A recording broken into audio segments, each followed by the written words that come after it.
태풍이 지나간 뉴스를 본 적이 있었어요. 큰 태풍이 지나간 뒤에 이제 산을 좀 보여준 적이 있었는데, 놀랍게도 거센 바람에도 넘어지지 않고 굳게 서 있는 나무들이 있었어요.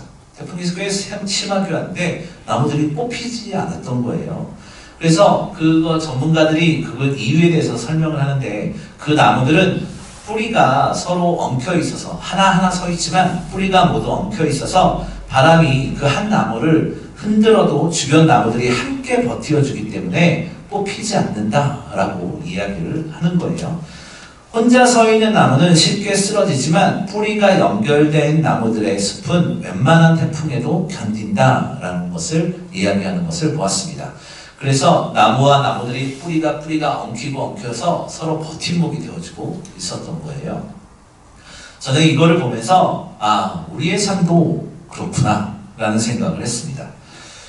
우리가 살아가는데 절대로 혼자서 살아갈 수 없는 것이 우리들인데, 우리는 가정의 공동체, 또 교회의 공동체, 어떤 직장의 공동체를 통해서 우리가 서로가 서로를 지탱하면서 살아가는 것이 우리들이구나 라는 생각을 들었습니다.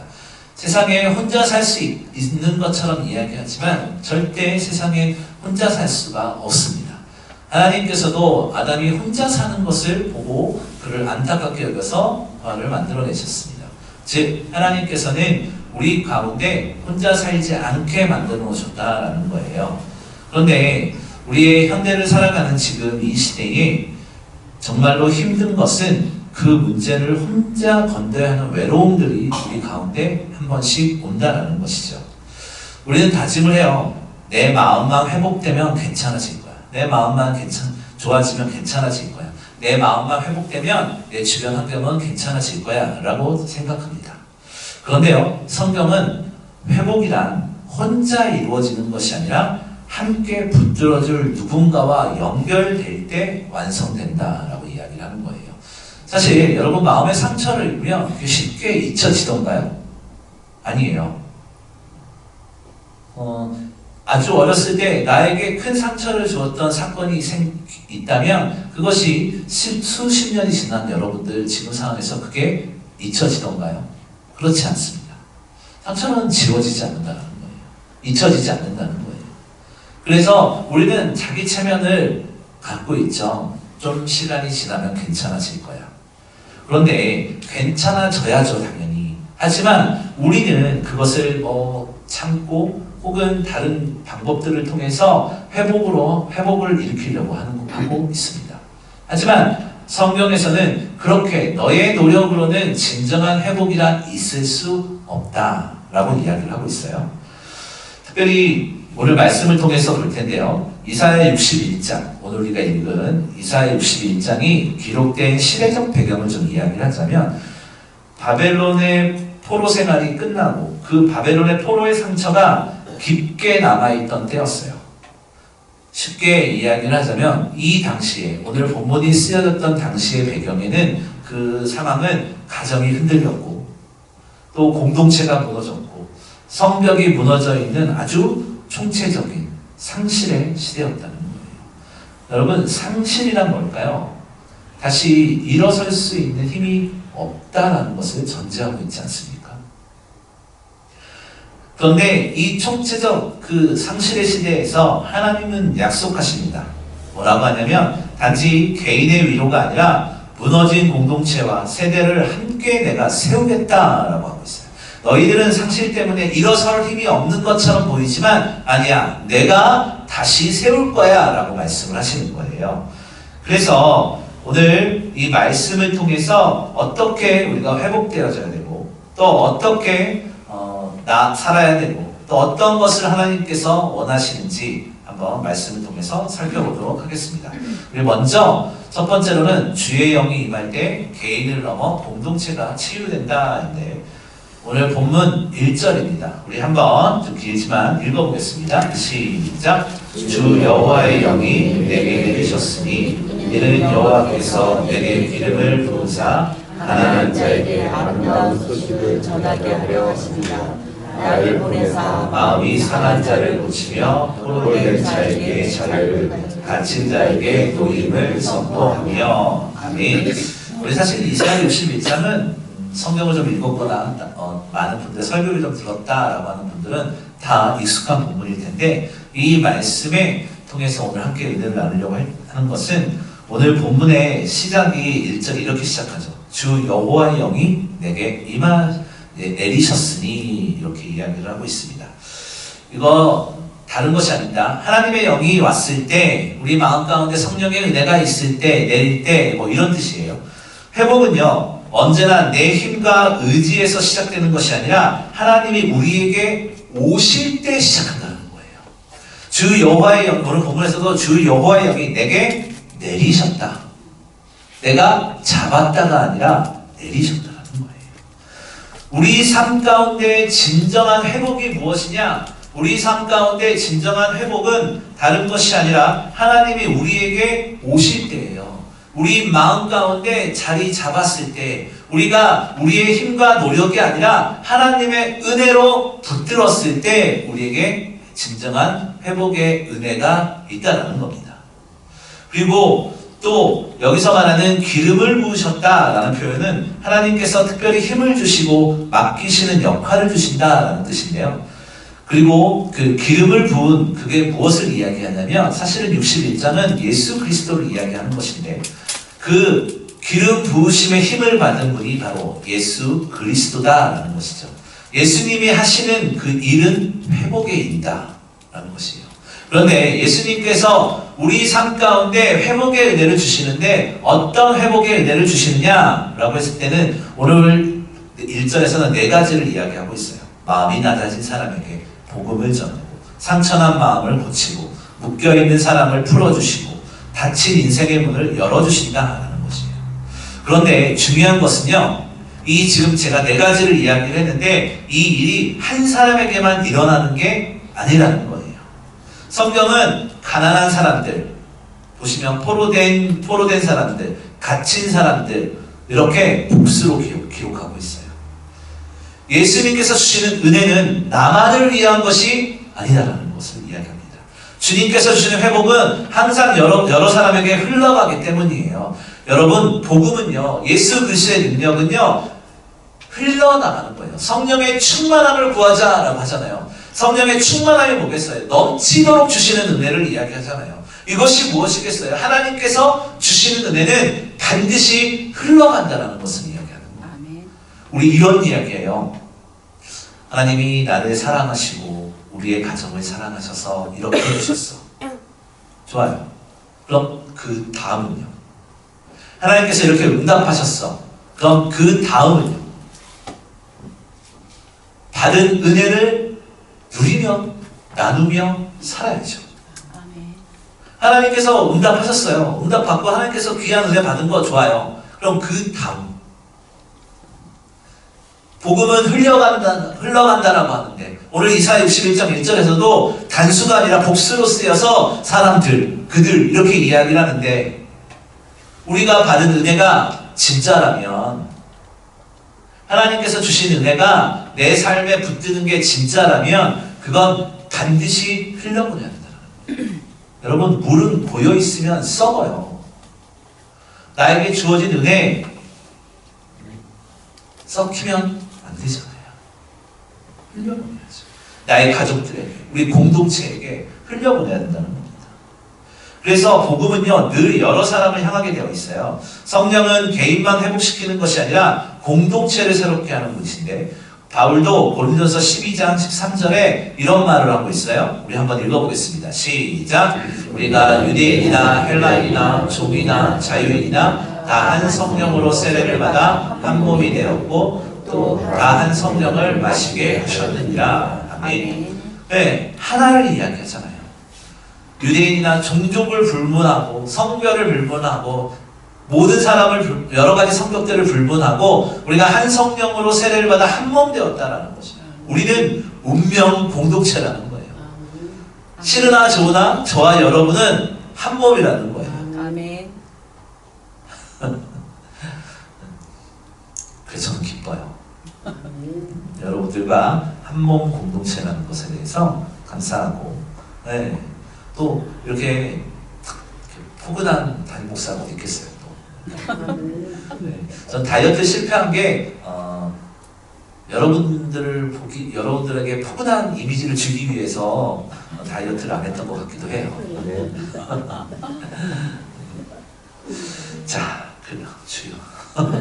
자, 좋습니다. 네, 그래서 여러분 성령이 임하시면 내 마음만 치유되는 것이 아니라 그 치유가 자연스럽게 다른 사람에게 전해져서 관계가 회복되고 결국 공동체가 회복된다는 것을 이야기하는 겁니다.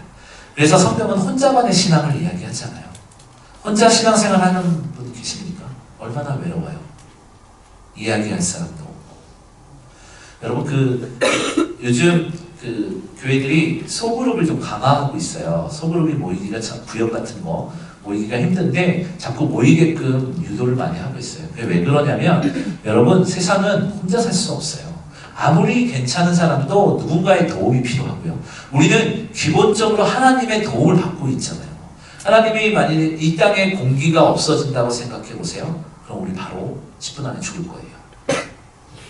이 땅에 물이 없어졌다고 생각해 보세요. 그럼 우리는 곧 목말라 죽을 거예요. 여튼 우리는 늘 하나님의 도움을 받고 있어요.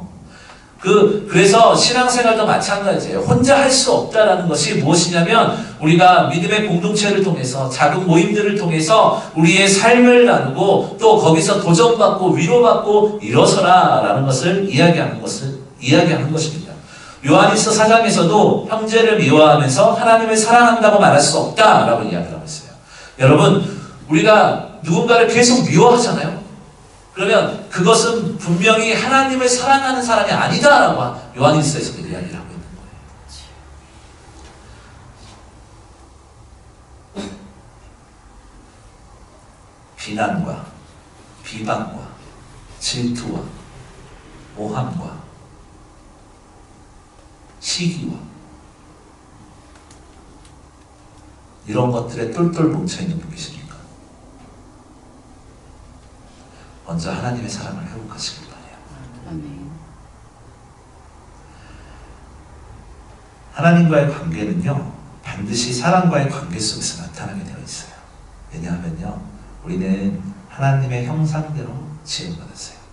우리 리딩지어서 성경 통독을 하셔서 창세기 1장 2장을 읽으셨지만 우리는 하나님의 형상대로 지음받았어요. 그래서 우리는 기본적으로 하나님의 성품을 가지고 있어요. 그래서 우리는 그걸 회복하기 위해서 노력하는 거예요. 우리가 교회를 모이는 이유가 뭐겠어요? 프로그램이 좋아서?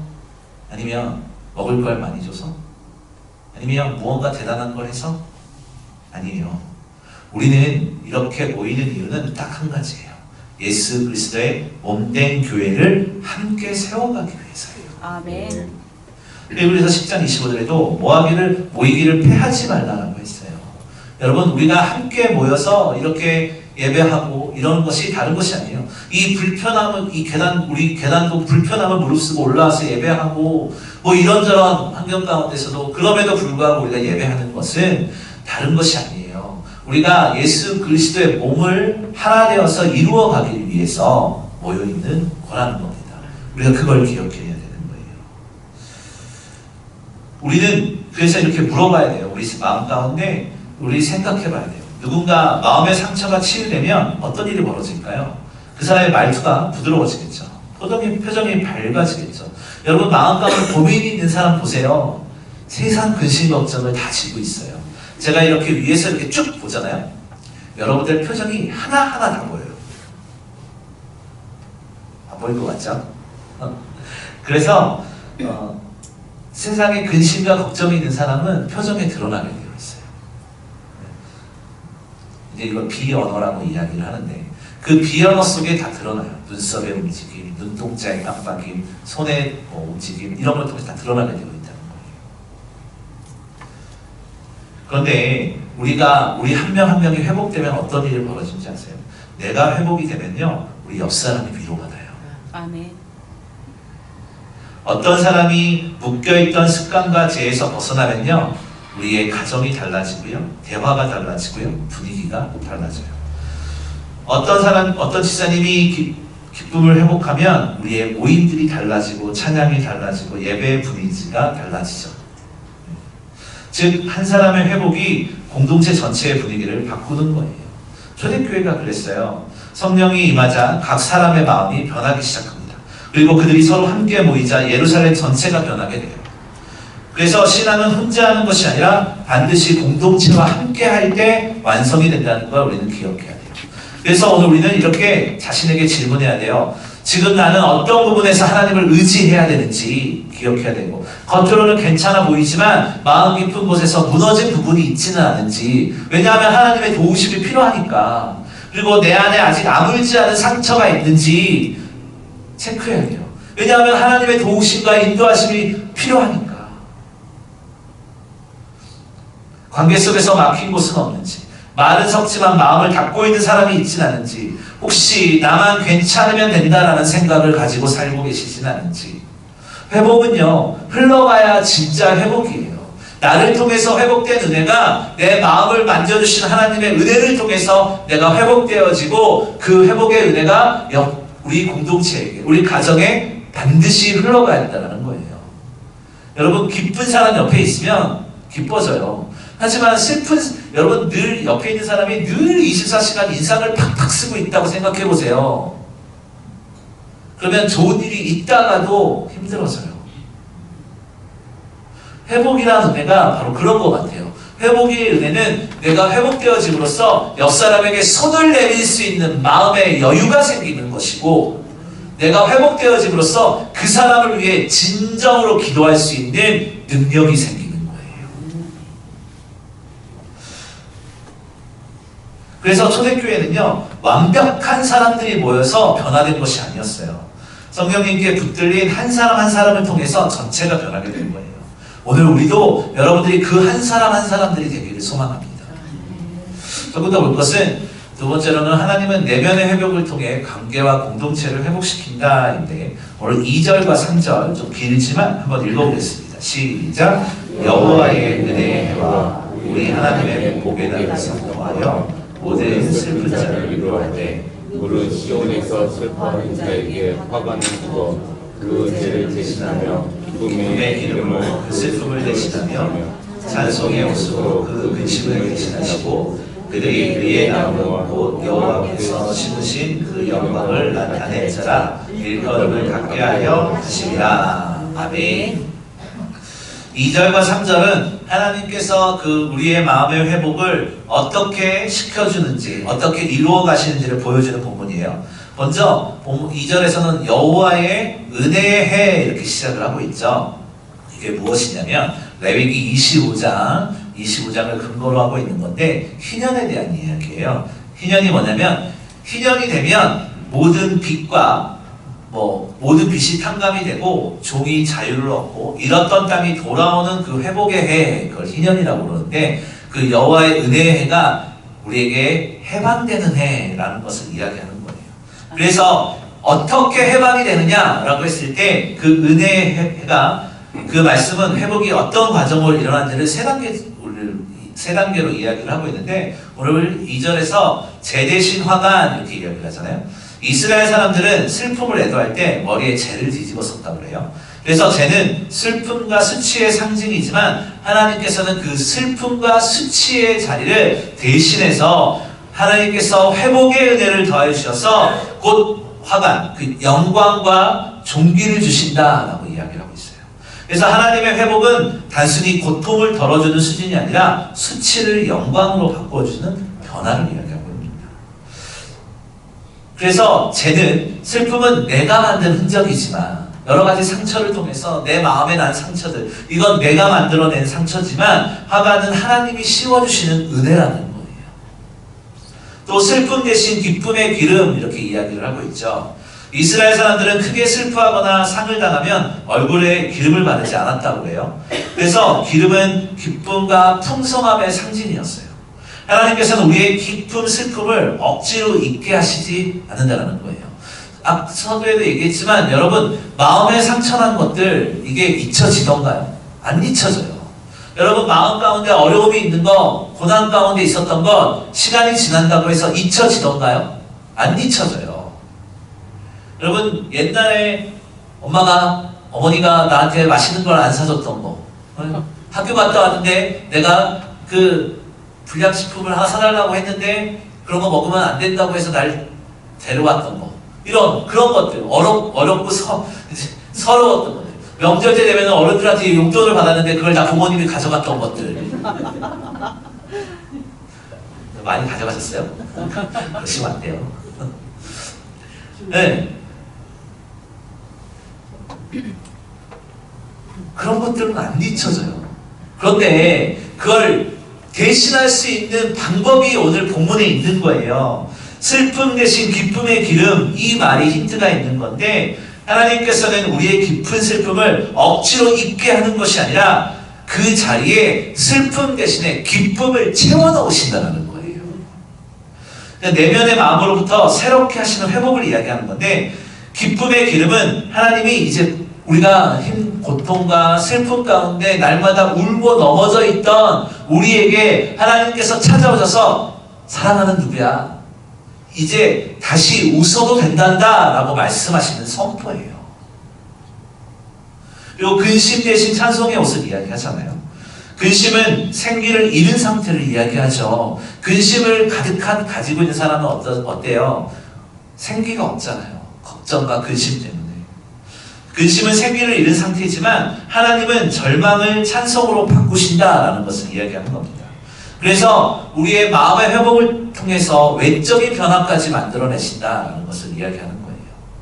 우리의 입술이 열리고요, 아멘이 나오고요, 표정이 밝아지고요, 삶의 방향이 다시 새로워지는 그 변화를 오늘 본문에서는 이야기하는 겁니다. 주님께서 함께 하실 때 이런 변화가 일어난다는 거예요. 삶의 방향이 다시 세워지는 변화. 옷은요, 내 몸을 덮습니다. 하나님은 우리의 삶 전체를 덮고 있던 근심을 벗기시고요, 찬송이 우리의 하루를 덮게 하는 거예요. 하나님의 회복은 언제나 그래서 안에서 밖으로 흐르는 겁니다. 마음이 새로워지고 정체성이 회복되면 그 회복은 자연스럽게 우리의 주변으로 향하기 때문에 관계로 향하게 돼요. 여러분, 내가 관계가 좋지 않다면 먼저 우리의 마음의 회복을 놓고 기도해야 돼요. 아멘. 오늘 본문은 이렇게 회복된 사람들을 무엇이라고 그러냐면 의의 나무 이렇게 말을 하고 있는 거예요. 그리고 여호와께서 심으신 그 영광을 나타낼 자라고 이야기를 하는 겁니다. 나무는 혼자 자라지 않죠. 건강한 나무가 모이면요, 뭐가 되냐면 숲이 되는 거예요. 그리고 그 숲이 생태계를 살리는 것이죠. 한 사람이 회복되면요, 그 사람 주변이 살아나고 결국 공동체가 건강한 숲을 이룹니다. 나 혼자만 있다면 뿌리가 뽑혀서 넘어지게 되어 있어요. 하지만 우리가 서로가 서로의 손을 붙들고 우리가 맡겨진 자리에서 서 있다면 우리는 어떠한 상황 가운데에서도 일어설 수 있는 힘과 능력을 소유하게 되는 겁니다. 아멘. 하나님께서는 우리의 치유가 그래서 개인에게만 머물러 있기를 원치 않으시죠. 그래서 우리는 의의 나무, 여호와께서 심으신 그것이 우리의 삶인 것을 기억하며 살아가야 된다는 거예요. 그래서 우리는 먼저 우리 마음속에 있는 아까 좀 전에 말씀드렸던 슬픔들, 고통들, 아픔들을 주님께 드려야 돼요. 지금 내 안에 하나님이 그것을 화관으로 바꾸실 원하시는 부분이 무엇인지 돌아봐야 되는 겁니다. 내 안의 회복은 결국 사람에게 흘러가 관계를 회복시키고, 관계의 회복은 공동체 전체를 살린다는 것 기억하고 우리가 내 마음을 먼저 돌아볼 수 있는 저와 여러분이 되시기를 주님의 이름으로 소망합니다. 아멘. 또 한 가지만 더 볼 것은 하나님은 무너진 공동체와 세대를 다시 세운다입니다. 오늘 4절 한번 읽어보겠습니다. 시작. 그들은 오래 황폐하였던 곳을 다시 쌓을 것이며 옛부터 무너진 곳을 다시 일으킬 것이며 황폐한 성은 곧 대대로 무너져 있던 것들을 준수할 것이며. 아멘. 이제 이 4절은 하나님의 영이 임했을 때 그 회복이 일어나는데 회복의 마지막 장면을 보여주고 있는 건데요. 회복이 한 사람에서부터 시작되었다면 이제 그 회복은 공동체와 세대 전체로 확장되어진다라는 것입니다. 성경이 오래 황폐하였던 곳, 무너진 곳, 황폐한 성읍, 대대로 무너져 온 것들 이런 표현들을 사용하고 있어요. 이것이 무엇이겠어요? 오래 황폐하였던 것, 아무도 건드리지 않았던 것, 옛부터 무너졌던 것, 그냥 상처난 대로, 아팠던 대로, 고통스러웠던 대로 살아왔던 것. 인간의 힘으로는 도저히 되돌릴 수 없을 만큼 깊이 무너지고 오래 방치된 것들을 이야기하는 것이죠. 사실 우리에게도 그런 것 있습니다. 너무 오래된 상처들, 반복되어 온 아픔들, 가정의 아픔들, 공동체의 아픔들, 또 교회나 관계 속에서 해결되지 않는 그런 감정들처럼 쉽게 건드릴 수 없는 자리가 있죠.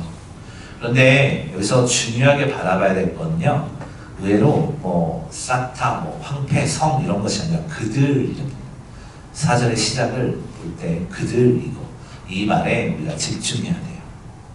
그들은 다시 세울 것이며 그들은 회복할 것이며 이런 거예요.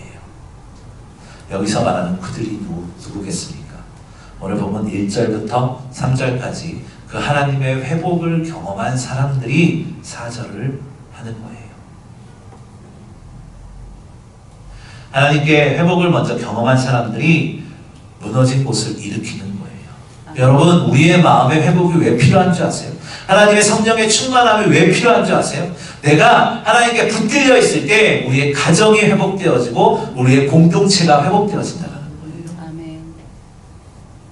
그 무너진 것을 일으키는 것은 힘이 있는 사람이고 대단한 사람도 아니라 하나님께서는 회복되어진 너희 한 명 한 명을 통해서 하나님의 공동체를 일으킬 것이고 또 하나님의 나라를 일으킬 것이고 너희의 가정들을 일으키겠다라고 말씀하고 있는 겁니다. 아멘. 그래서 우리는 자연스럽게 우리 자신을 돌아봐야 돼요. 나는 지금 어떤 모습으로 우리의 가정의 공동체 또 교회의 공동체 앞에 서 있는 사람인가? 나는 하나님께 받은 회복을 붙잡고만 있는가? 아니면 흘려보내고 있는가? 내게 회복을 주신 그 자리에서 지금 나는 누구를 다시 일으키고 있는가? 여러분, 받은 은혜가 있다면 그 은혜를 흘려보내야 되는 거예요. 느헤미야서를 보면 느헤미야 때도 아주 명확하게 나타나고 있어요. 느헤미야가 아주 유명한 사람이었지만 그가 혼자 성벽을 세우지 않았어요. 각 사람이 맡은 구역에서 함께 일어나도록 이끌었던 거예요. 그래서 느헤미야 3장을 보면 그 다음 이런 말이 자꾸 반복되는데요. 이것이 뭐냐면 공동체가 한 마음으로 일어나서 함께 성벽을 쌓은 것을 이야기하는 거예요. 이 사람이 성벽을 쌓았고 또 이 사람이 성벽을 쌓았고 이 사람이 성벽을 쌓았고 이러면서 그 다음은 누가 와서 쌓았고 그 다음은 누가 와서 쌓았고. 여러분, 우리의 공동체 또 우리의 환경 이걸 극복할 수 있는 길은 첫째, 내가 먼저 회복돼야 되고 그리고 받은 은혜를 나만 갖고 있지 않아야 된다는 거예요. 우리는 어쩌면 이기적이어가지고 하나님은 나만 사랑하셔 그러면서 이런 사람도 있고요. 아니면 저 사람이 응답받은 것과 내가 응답받은 걸 비교하죠. 하나님, 내가 좀 더 기도를 좀 빡세게 한 것 같은데 왜 저 사람이 더 크게 응답받았죠? 우리 이러지도 않습니다. 하나님께서는 우리 그런 것에 집중하는 것이 아니라 받은 은혜를 흘려보내면 다시 또 채우신다라는 거예요. 하나님의 은혜를 날마다 경험하는 방법은 날마다 우리의 마음을 말씀으로 회복하는 거예요.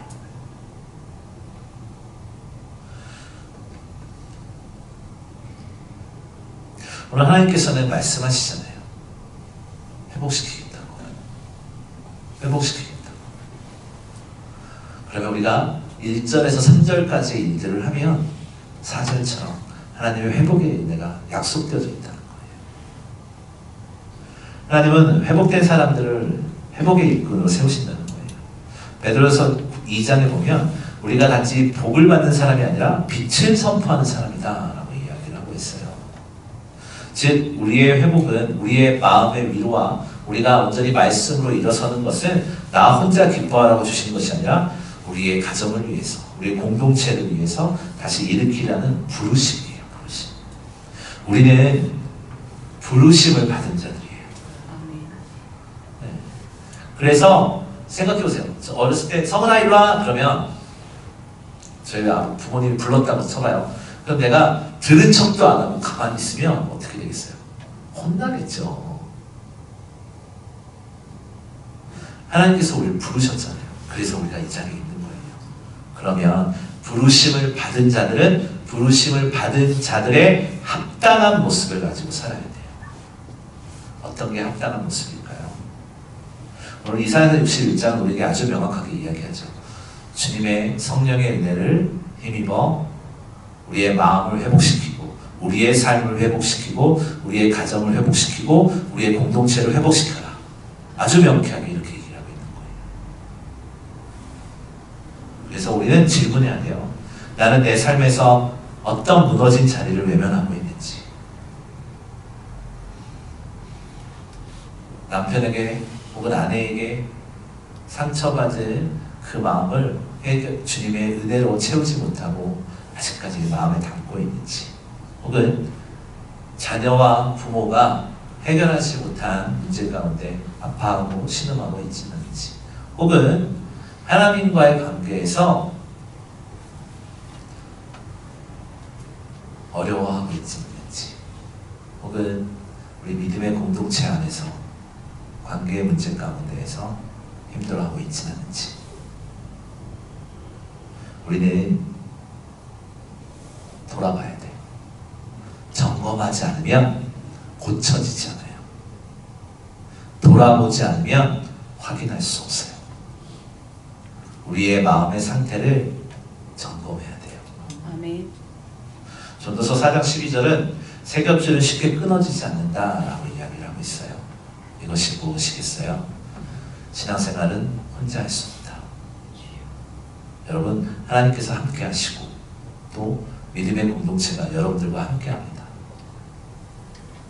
여러분의 주변에 저도 있고요. 저보다 조금 못생기신 분들도 계시고요. 저보다 조금 잘생기신 분들도 계시고요.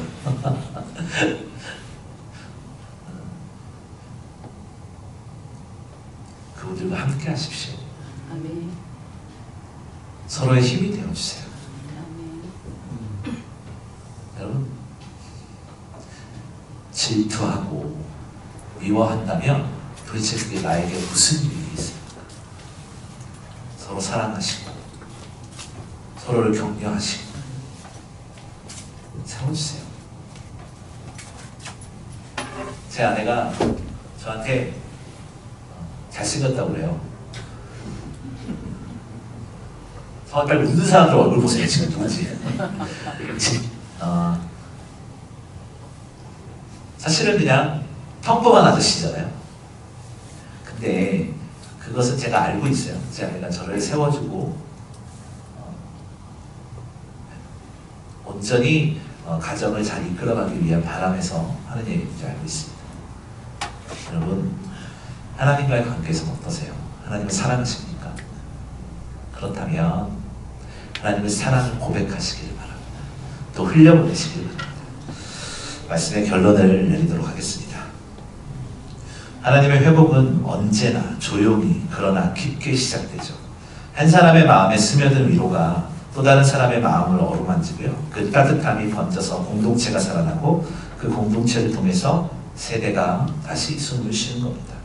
이사야 61장은 우리를 한 그루의 나무로만 부르는 것이 아니라 함께 숲을 이루라는 사람들로 초대하는 하나님의 마음을 보여주고 있죠. 혼자 서 있다면 바람 앞에 흔들려 넘어가게 되어 있어요. 하지만 우리가 서로 손에 손을 잡고 기도해주고 힘을 주고 격려해주고 위로해준다면 우린 서로가 바람막이가 되어서 뿌리를 깊게 내려서 어떠한 바람에도 흔들리지 않을 수 있습니다. 혹시 여러분 마음 한구석에 오래된 황폐함처럼 느껴지는 분이 계십니까? 말하지 못한 외로움이 있습니까? 주님은 그 자리까지 오셔서 말씀하시죠. 너는 혼자가 아니다. 나는 너를 가정의 공동체 안에, 교회의 공동체 안에 놓았다 라고 말씀하십니다. 아멘.